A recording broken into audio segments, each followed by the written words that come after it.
All right, so in phase two, we were talking about populations growing and how they grow exponentially, and then they should level off at logistic growth.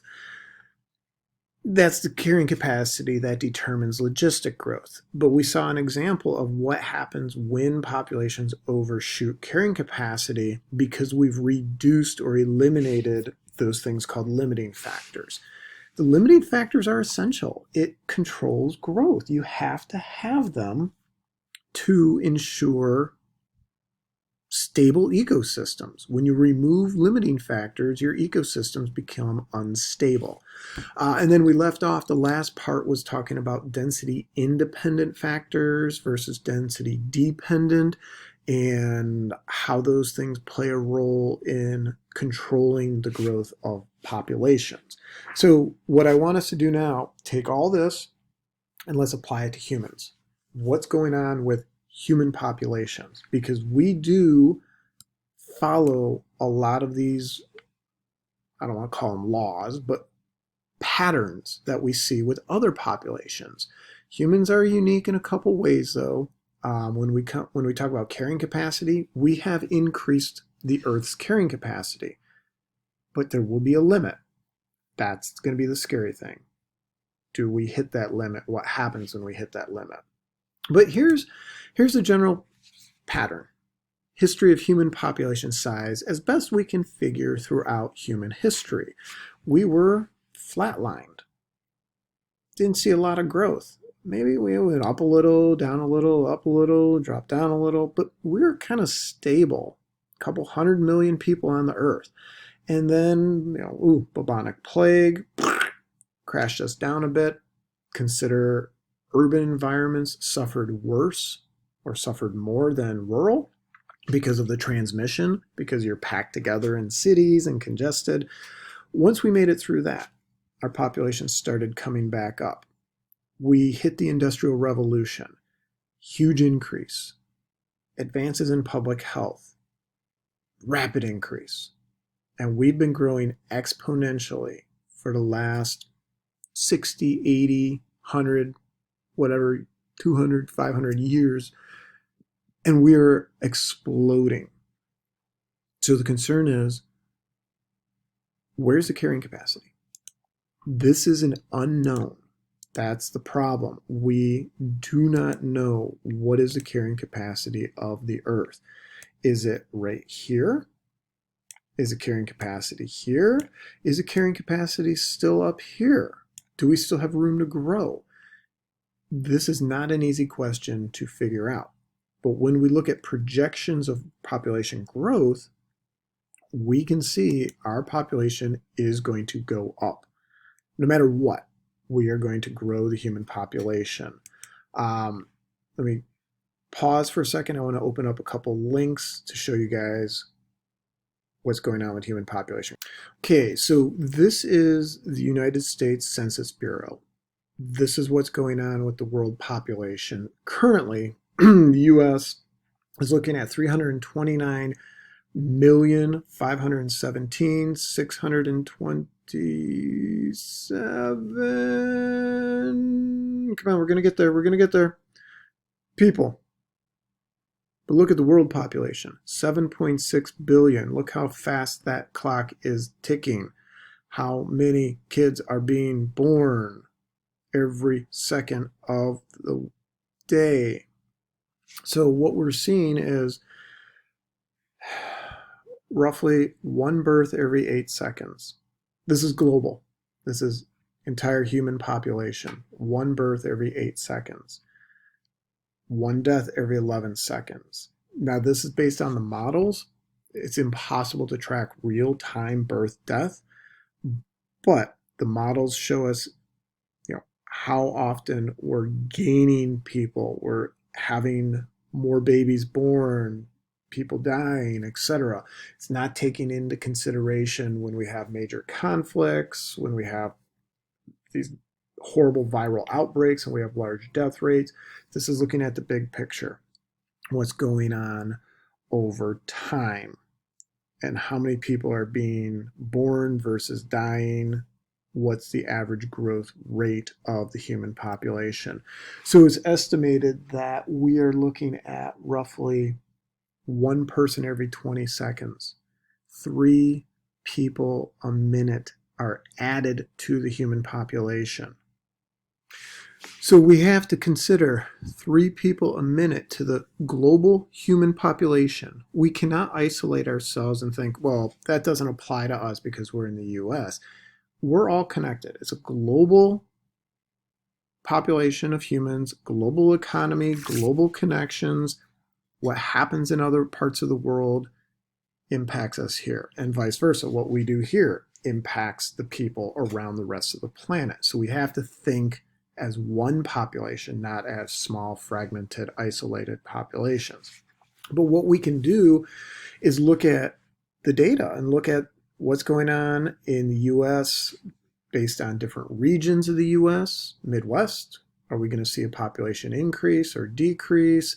What's going to happen based on age gender ratios? And we talk about healthcare being a great field because so many people are moving towards that age of life where they're going to need healthcare and need people to work in healthcare. We can break it down based upon states and look at what's the population density in different parts of the US. So here's Illinois.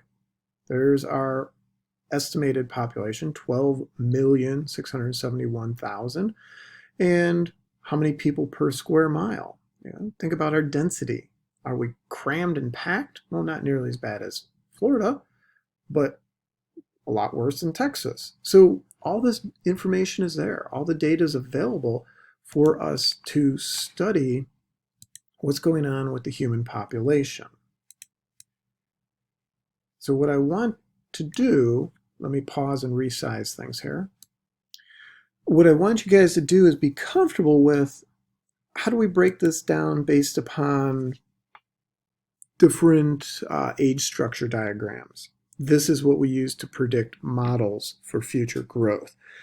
And we can do this with any population. It could be deer, it could be bluegill, it could be bald eagles, it could be rhinoceros, it could be oak trees, or it could be humans. It works the same way.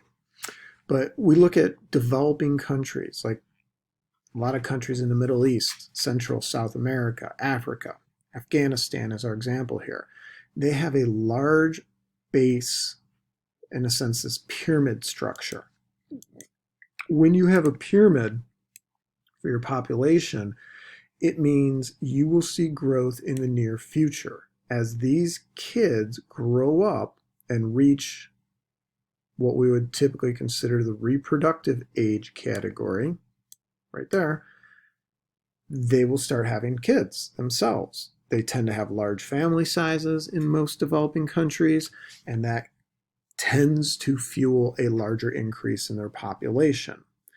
If you compare it to the US, we have more of this almost kind of a column shape, not a true column, but kind of a column.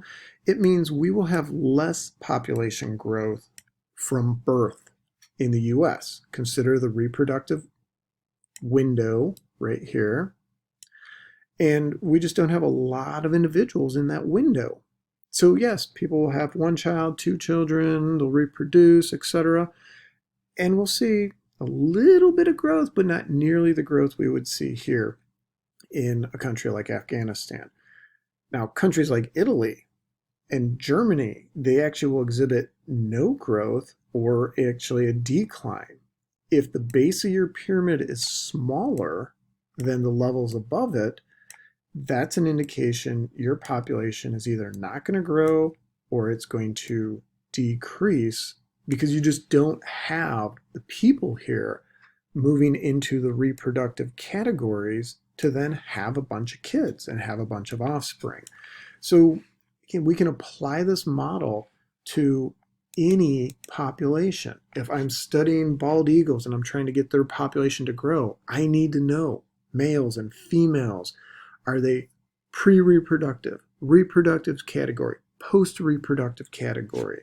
Those are the categories here. Now here's our pre, here's our repo, here's our typically our post-reproductive category here. Now, how many people are in this category where they're not going to have offspring? They're past reproductive age. So all this information helps ecologists build models to make predictions. We just can never guarantee, because you put together these best predictions. What happens if a disease comes in and wipes out 2/3 of your population? Models are useless. You have to rebuild the model. That happens. But without a prediction, it's difficult to plan for the future. So here's the big picture of what we're expecting in the near future, in our lifetimes, 2050. We're looking at 8 to 10 billion people on Earth by the year 2050. And I know that sounds like, oh my God, that's forever. I can barely think to the end of the semester. That's going to happen before you realize it. And I want you to think, where are you going to be at in the year 2050? How old will you be? Will you have a family? Will you be established with a career, a business, or whatever? That's in your lifetime easily. 8 to 10 billion. Will we have resources to support that? The big unknown question that scares ecologists is, where is the Earth's carrying capacity? Is it here? Is it here? Is it up here? We have no idea. This is why we need biotechnology. That is what is pushing the carrying capacity up. Genetically modified crops increase the yield, decrease the time it takes to grow, etc. That's what has caused our population to be able to grow, or enabled our population. This crazy growth is surplus of food and the availability of nutrition. Now, we don't have it equally distributed across the planet. That's a huge issue. Those things lead to social issues, and etc. Those are all topics you talk about in the environmental science course, the environmental biology class that we offer. But those are things that are all part of this bigger picture. So what I want you guys to do with ecology is, again, kind of start seeing the bigger picture and all of the connections. It gets overwhelming at times because there's so many different connections and the way things tie together. But the more of this that we can understand, the easier it is to make predictions, to build those models, to plan for the future. We don't live day by day. We need to think, okay, what's going to happen next month, next year, 5 years, 10 years with these things. If we don't think about the future, we can't really live for today. With the human population, what's going to happen with competition for resources, for jobs, for everything that we need, our basic living requirements? We're going to see more competition because the population is going to get bigger. How can you as an individual position yourselves to be more competitive, to be the best candidate for that job, to be the person who gets that graduate assistantship when you apply for grad school and you get a free ride to college because you outcompeted the 125 other biology majors?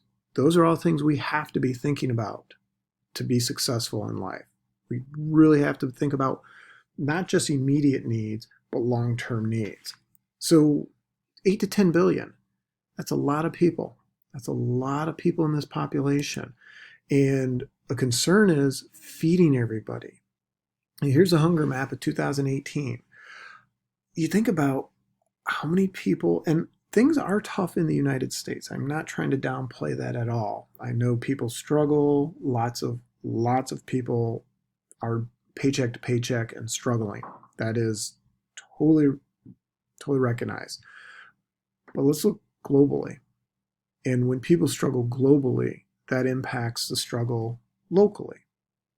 So ecologists are some of the best people to be able to see this big picture and help provide solutions for the benefit of the human population. So, all right, individual and population ecology. We got it. Now we'll move on to community ecology.